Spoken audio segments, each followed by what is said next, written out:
For a great cup of joe, there's one thing you should know. Your morning brew can also be playful. Buff Boy Brewing guys make the temperature rise, and you surely feel naughty when you swallow our coffee. If you want some real heat, give your mouth a fine treat. You will want some more, rest assured. Buff Boy Brewing, you can't get enough of.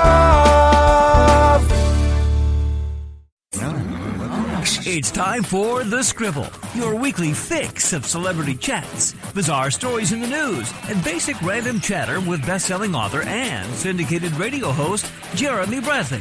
Make sure your seat is in the upright and locked position and your barf bag is securely in place. Here's Jeremy Bradley. Thank you very much, Larson. Jeremy Bradley here. This is The Scribble, and thanks for tuning in at thescribbleshow.com and on SoundCloud and iTunes. So it's November 2017, and it seems like Sexual Harassment Month continues in the celebrity world. I mean, I'm laughing, and the reason that I'm laughing is because we're in this weird situation nowadays where something you did 10 or 15 years ago can come back to haunt you. I was going to say bite you in the ass, but that would be sexual harassment. And I feel sad because it opens up this floodgate, or Pandora's box, however you want to describe it. It opens up this uneasiness that anybody that I have talked to in the past 15 years and who remembers that conversation, or even just remembers it differently than it actually happened, or differently than I remember it, can go public and just trash you on social media and play the victim and ultimately attempt to destroy your career. And I don't really understand why people are doing that. And again, if it's to play the victim card, if it's to get publicity, if it's to have whatever it is. But when you think about it, every kid, and I'm not justifying bullying, but every kid was called names growing up. Whether they had glasses, whether they were fat, whether they, whatever. And so it's a little bit strange nowadays that it's just, like, it seems like any celebrity, any male or even female, I'm not, Mariah Carey, there's a lawsuit that we reported on Entertainment Wrap-Up that her former security guard claims that he was sexually harassed. But the scandalous headlines are not surrounding Mariah Carey and what she did, which is the guy alleges that she performed sexual acts and kind of wanted to be seen, and he felt threatened by it. Now, that's not to say that he was raped by her or groped or molested or whatever it is that we're hearing about these accusations from men in Hollywood, but it's just, where is it going to stop? And I realize I'm comparing two different things here. I'm talking about people who have made accusations in the past 10, 15 years, when you've got a star from Arrested Development who's being called a racist after meeting a woman 10 years ago and doesn't even really remember it. Well, you know what? At the same time, there are shows like Married with Children and Roseanne or whatever that had tons of fat jokes and ethnic and racial jokes, and they were funny at the time and people laughed at it. But now we're just in this overly sensitive society that it's kind of like, okay, so maybe I'm going to get in trouble now for laughing at a fat joke that Al Bundy on Married with Children said. Like, it's becoming ridiculous. And so, it wouldn't surprise me, not that I'm a celebrity and not that, I don't think that people have taken conversations to heart that I've had, because I tried to be a silly person anyway. And oftentimes it's my job to kind of be funny. I'm certainly not a comedian, but I'm paid to be entertaining. And so it wouldn't surprise me if all of a sudden somebody is going to post something on Facebook that says I was a dick to them because I made a joke about such and such however many years ago. But that's just the kind of territory we're in, and I feel like it's sad. And I've said on this show many times that I'm not a huge social media person. So for me, maybe somebody is saying that. I just don't pay attention because I don't care.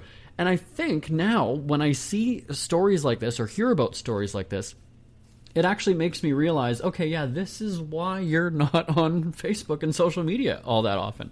I'm not on Instagram. I've never Snapchat. I really don't even know how Snapchat works. So it's, I have no interest in it because it's just heading to a really, really bad and career-ending path, really, when you think about it. I'd love to know your thoughts on this. Send me an email, live@jbonair.com, live@jbonair.com, because, yeah, like I said, something maybe you said as a child, somebody's going to feel like heartbroken. And I understand if it was a classmate in school, or, somebody that you maybe met at a party one time 15 years ago, all right, well, you might remember it, but if you're that badly affected and it hurt you that much that you still remember it and you still hold that grudge today, I don't think that that's healthy. It would be a different story if this was somebody, let's say, like your brother or your mom or your dad, somebody that was close to you. Because I went through, when I was attempting to be an entrepreneur back when I was living with my parents, going, probably about 10 years ago or so, more than 10 years anyway. And I remember my mom telling me I was applying for jobs at a newspaper, and I had dropped out of college. I couldn't afford to go. My parents were not helping me pay for college. And this was back in the day of fax machines. She heard the fax machine dialing downstairs. I had my own phone line. I had my own office sort of set up in our rec room. And I remember her coming downstairs after she heard the long distance dialing and asking me what I was doing. And I said, I'm faxing a resume. And the reason that it stuck with me, that my mom says, why would you bother applying? You haven't finished school. You don't have a car. You don't live in that town. Why would anybody hire you at that newspaper? So that is something that stuck with me. Now, I'm certainly not going and flanking my mom on social media and calling her a negative pessimist and dream crusher and whatever. I haven't done that. Does it stick with me? Yes, obviously it does, because I'm telling you the story now about something that happened more than 10 years ago. But that's a very personal relationship that you have with a family member. And again, this story isn't secret. I tell this story when I do public speakings about being an entrepreneur. I say that, if anything, it actually pushed me harder to be successful and to show people that I can make something of my life. So I don't necessarily hold a grudge. I think I did for a few years. But my point is that if it's somebody close to you, then yes, it will affect you. But again, I'm not going to lash out 15 years later and say she was a horrible mom and she scarred me and she bruised me, because I don't know. I'm not that kind of person. I'm very sort of quiet about my private life. But anyway, so these mudslinging accusations, obviously we're seeing it about people in the public eye because they're in the public eye. So whether you're a politician or an actor or producer, whatever it is, you are a well-known figure, and it's something that can come back to haunt you. So again, I would love to know your thoughts on this. Send me an email, live@jbonair.com, live@jbonair.com. Who are the Kardashians feuding with now? What did that little thug Justin Bieber do this time? Who's getting hitched? And who's headed for Splitsville? Hear the latest celebrity news and gossip every day on Entertainment Wrap-Up. The good, the bad, the ugly, but mostly the ridiculously hilarious. It's all recapped in this daily segment at entertainmentwrapup.com. Have a laugh at the expense of the rich and famous when they take themselves way too seriously. It's 3 minutes of time-wasting fun at entertainmentwrapup.com. Check out Entertainment Wrap-Up at entertainmentwrapup.com. Brought to you by Speak Free Books. Jeremy Bradley here, back on The Scribble. And again, thanks for tuning in at thescribbleshow.com and on SoundCloud and iTunes. November 11th. All right, it is Remembrance Day for fellow Canadians and Veterans Day. And actually, it depends on where you live. It has a different name in many different countries. I'm going to keep referring to it as Remembrance Day because I'm Canadian, just for simplicity's sake here. And I have to tell you, it is a holiday. But when we look look through the calendar and see the days that are marked off, you know that every day has a day, right? Every day, it's a National Peanut Butter Day, or it's National Daytime Talk Show Host Day, it's National Cheeseburger Day, it is National whatever it is. A lot of them are revolving around food, we know that. And I think that it muddies the water when you have an actual legitimate holiday. It doesn't seem as special anymore. And so with Remembrance Day here, and the meaning is the same for all of the countries, really, depending on, or no matter where you live. It's all about, the war and the history and what your country and your servicemen and women did. But anyway, so it seems like it's lost its spirit. And when you think about a holiday, most people, and I'm generalizing, but I think I'm right, most people look at a holiday as yes, I get the day off work or school. Yes, I get to sleep in. Yes, I can stay up late the night before. That's what you look at a holiday as, really. It is. When you think of Labor Day, or when you think of Easter or Good Friday, when you think of any of them, it's how I benefit from it. So when it comes to Remembrance Day, Obviously, it's a day that we should reflect and appreciate our freedom, and that we do have it. So yes, it is to an extent about us. But at the same time, I don't think people feel that way. And I've heard a couple people, not necessarily in my office, but just people in general going and saying, oh, that's right, yeah, the malls don't open until later in the day, and oh, yeah. And it's like, wait a second, be happy that you can go and shop today and not be worried about your freedom or your safety or whatever it is. And I'll be the first to admit, I am not the biggest flag waver and patriot, and but there's something, and it makes me feel bad. That's the reason why I'm telling this, is that it makes me feel bad that I kind of put aside one day of the year, because it's marked on the calendar, that I celebrate, and I use the word celebrate in a respectful way, that I celebrate the sacrifice that men and women for Canada and for militaries all over the world, and for troops and however you want to describe them. But I'm so grateful, and I celebrate their bravery and their dedication to their country and their ultimate sacrifice. Again, I'm not celebrating their death. That's not what I mean. But I'm celebrating the fact that they did die for us. That is how much they loved this country and wanted the people of this country to have freedom and to be able to do what they can do on a Saturday morning or on a Tuesday night or whatever it is. So I absolutely celebrate them, and I recognize their efforts. And again, I will be the first to admit that I would not have the balls to do what they do. I could not be. When we travel for work, I barely like being away for 4 days at a time, and I want to come home right away. I sure as hell would not be spending 6 months overseas in a war zone or a year in something deployed wherever. And it's not even that I'm all about that I need to have Wi-Fi, I need to have my cell phone, I just wouldn't do it. I'm not brave enough. And I'll be the first to admit that. And so I just want to have everyone just take a moment to realize that, it falls on a weekend this year, and a lot of people don't get the day off for a holiday. But think about the times where if you do live, and November 11th falls on a Tuesday, Wednesday, whatever it is, if you do get that day off from work or school, what do you do during that time? Do you do anything to celebrate your freedom and the sacrifice that these people made? Now, here's the deal. You're going to say that I'm a hypocrite because I don't do anything. Well, I'm going to tell you what I do now on November 11th, and it's something that I have done this will be the 4th year now that I do it in my house. And there's two things that we do as a family, and one I do in my own house.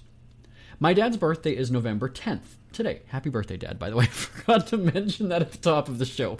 Happy birthday, Dad. And normally, because all of us in the family have November 11th off, we celebrate my dad's birthday the day after his birthday, on the 11th. And this year, we are doing it on Saturday. And typically what happens is we have dinner, we have a meal together. That's my brothers, their wives, their kids, me and my parents. And my grandma will come by. And we will have dinner.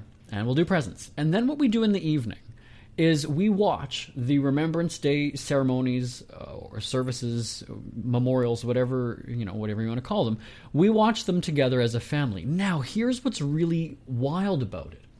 It has just kind of happened that way over the past few years. There was never a moment where we said, okay, all right, let's go watch the TV now. Let's go watch the ceremonies and the services. It's never been a said thing. It just kind of happens. And I made a comment to my brother last year that I said, do you realize that we kind of just do that in the evening? Like, after we've eaten and everything, we will watch, like, the 6 o'clock news with the highlights, but then we'll put on one of the stations that might have a war documentary or the highlights from, like I said, the local services, or in Ottawa, like Canada's capital, and we just watch them. And we don't even do something like that at Christmas. Like, we don't even put on a Christmas movie and watch it as a group. And because I've got like 5 nieces and nephews that are all like under the age of 10, so getting them to sit still for any length of time, and quietly nonetheless, and I don't really care for kids, but to get them to sit quietly, they certainly wouldn't do it at Christmas, but it happens on Remembrance Day. And to me, that is us recognizing the efforts and the sacrifices and the bravery and the every other word we can use to describe it. That is us as a family celebrating their accomplishments. And their accomplishments are felt, obviously, decades later, because I can go and walk to my parents' house if I need to. I can go and shop in the middle of the night if I want to. I can walk my dogs and not have to worry about a bomb or something dropping on me. And we just don't take enough time to recognize that and appreciate those sacrifices. It's very me, I, what do I get out of this holiday? And so I just want all of us to take a moment to be appreciative. And that could just be even if you're religious and you pray, or if you are a spiritual person, or if you are in an area where you can go to a Veterans Affairs office, or a Legion, or even a seniors home where they might have some war vets, or go to a local military base and participate in a ceremony, anything like that. And I'm speaking for the people that I hear from and about, is that it means a lot to them. I can't say that it does. Obviously, we're always told, right, that it means so much when people are overseas and they hear back from people at home. And I can understand why. I get that. And so what I do in my home, here's the second part of the story. What I do in my home, and this will be year 4 of doing it, and I'll be honest with you, the times that I have told people this story, they often first think I'm joking, and then they actually think that it's a stupid idea and kind of laugh about it. And then it does sort of sink in, and they can appreciate my efforts that I do. So, and this is absolutely serious. So what I do is I sit on the living room floor, and I get a notepad, or Scribble or whatever, a long sheet of paper, and I handwrite a note to military officers, military members that are overseas, Canadian military officers who are overseas. And what I will do is I find out the addresses. There's kind of like a P.O. box that you can send it to in Canada, and then they just send everything overseas. And you don't need to know the name of the member. You can just write it to, any military member, any Canadian Forces member, and you have the certain P.O. box, and then it gets sent to that country. And I started the very first year doing this, and I thought, I'm going to be cute. I'm going to handwrite it, and then I'm also going to sign it from my dogs. I'm going to write a letter from Ernie and Basil, and I'm going to send it to a military member overseas. And it's not typed. It is not the same letter to every single person. I'm doing it in that moment, what I'm thinking, so if I'm in Winnipeg and it's snowing and it's cold today and it's this and that, that's what I'm writing to them. And again, this is where people start laughing, going, okay, that's like really weird. You're sending letters as your dogs. Okay, all right. But here's the deal. That year, so I'd sent them, I'd written them November 11th. I think I might have sent them like the next day because mail isn't going to be picked up on the holiday. And I sent them. All of them. Big batch of mail. And even the dogs, I also had a picture of them on the couch with signs around their necks. One of them said thank you, and one of them said hero. And so I included a picture of the dogs as well. And I sent that. And at around Christmas time, I guess because there's the delay in mail delivery and things like that, it does take a little while to get there. My dogs were getting letters in the mail from military members overseas. And it was just great because I was writing them on Remembrance Day. The dogs were writing them on Remembrance Day. And there was the very first letter that came was the military member had sent pictures from their Remembrance Day ceremony overseas. And wrote the letter to my dogs, Ernie and Basil. Dear Ernie and Basil, I have to say I've received, letters from seniors, from school kids, from Canadians of all backgrounds. Never have I heard from Canadian dogs. And judging by what he said in the letter, it made him smile. It boosted his spirits. He said, admittedly, I've never written a letter to dogs before, and it was just something cute and funny. And now, so we do this every year. Last year, I ended up doing some like paw paintings with the dogs. I got kids' finger paints, and painted these pictures and included them in the letters. And I realized that some people are probably getting these things and like, what the hell is this? This is a crazy dude. But I'll be honest, a lot of the people are writing back, and so it's just something that's really nice that I'd like to do. And it makes me feel good because I am taking the time, and I'm handwriting, I'm thanking them, I'm doing something to entertain them, because a lot of them will be away at Christmas and the holidays, right? So it's just kind of something nice to do, and I feel good about it because I'm expressing my appreciation.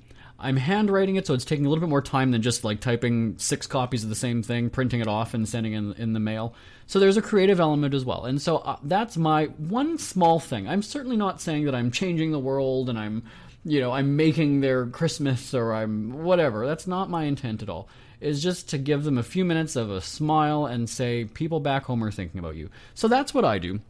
You can think I'm crazy, you can think I'm ridiculous, you can think, whatever you want about the gesture. But bottom line is I'm doing something, and it makes me feel good that I can give them even just a few moments of happiness. And so there we are. I'd love to know your thoughts on this story, by the way. Send me an email, live@jbonair.com, live@jbonair.com. Ever had something to get off your chest but never had the balls to say it? That's a load of crap. Speak Free with JB.com is exactly what you've been waiting for. Your chance to tell it like it is and not care what anybody else thinks. Have your say on issues of the day. Join newspaper and radio columnist Jeremy Bradley as he tells it like it is. Hundreds of thousands of people have stopped by, including some well-known celebrities who have had a chat with JB and speak candidly about what's really going on in the world. You can join them too. Have a rant or a rave. Be brave and head on over to www.speakfreewithjb.com now.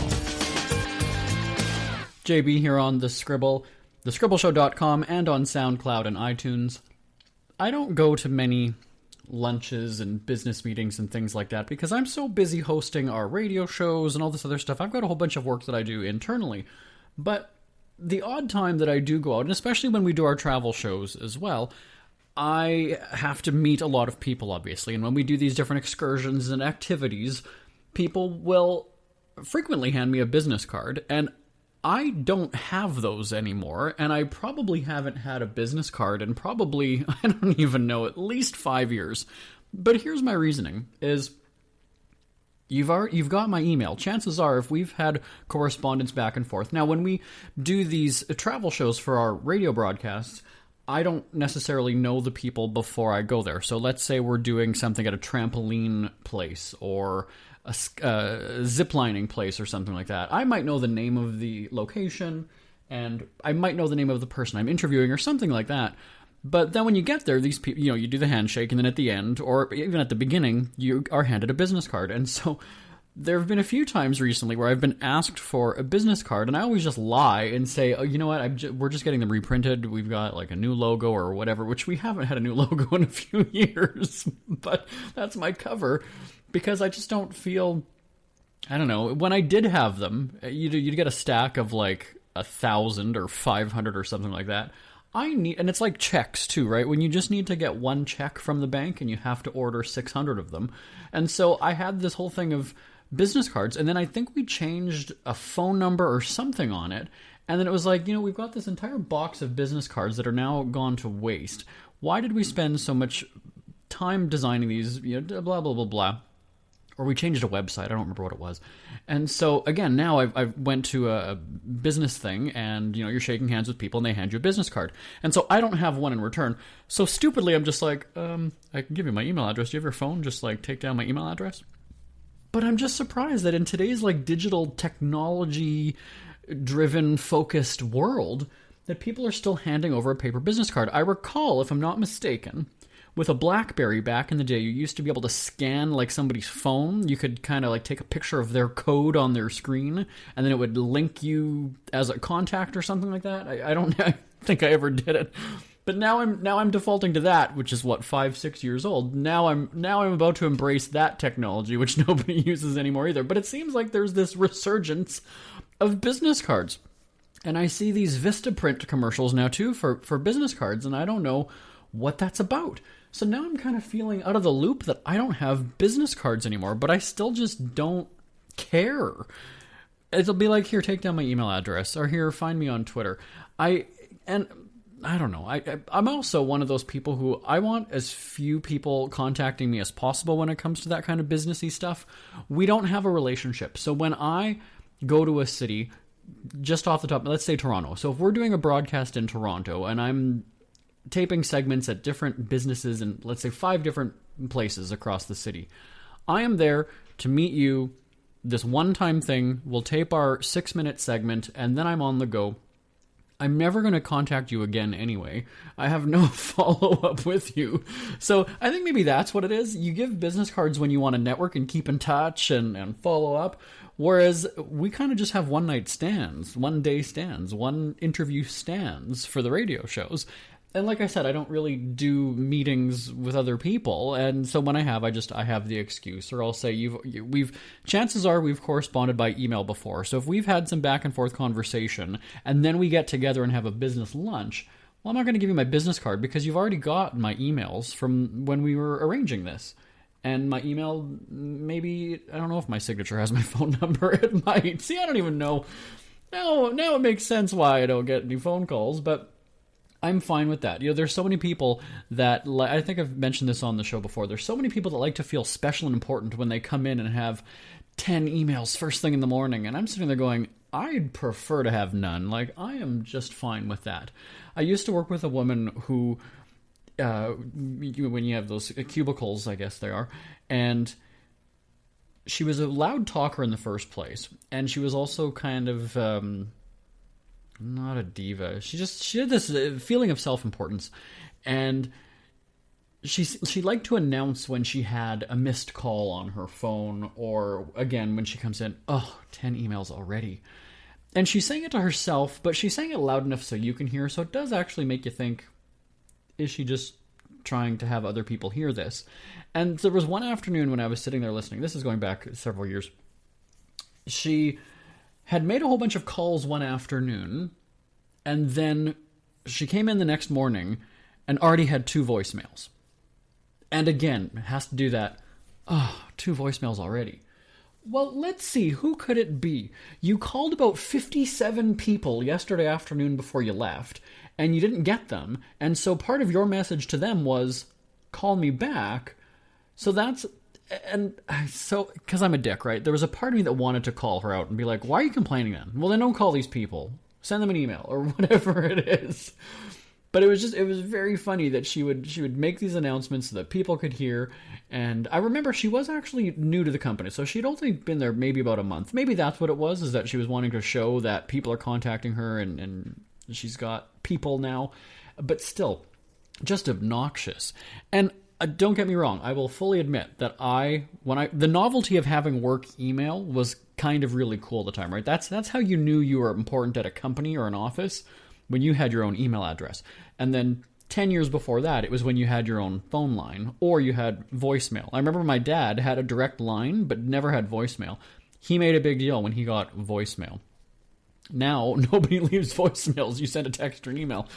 But it was just so ridiculous that she would have to just announce it. So it's not quite an internal thought. It's an internal thought that I want you all to hear because I don't know. I don't know what it was. I should have sort of been one-up her and done the whole, 17 emails today. But I just, top her number, you know what I mean? Like, if she had 4, I would have 5. If she had 6, I would have 7, kind of a thing. But I think it's at that point where I just didn't care. It's like, if this is what you've got going for you, have at her. And it's no different than people who check their work email after hours and on weekends or whatever.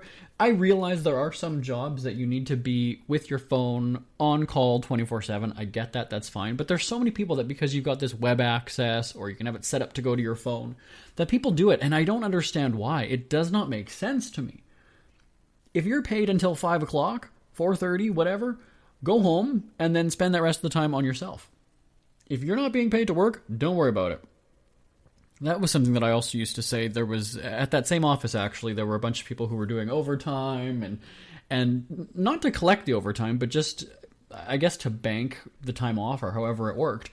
And I remember the boss saying to me a couple of times, if you're ever going to stay late or if you're going to do overtime, you're like, just run it by me first. I know that you don't do overtime, but in the event that you have to, because sometimes you might. And I said, don't worry, I'm never going to be doing overtime.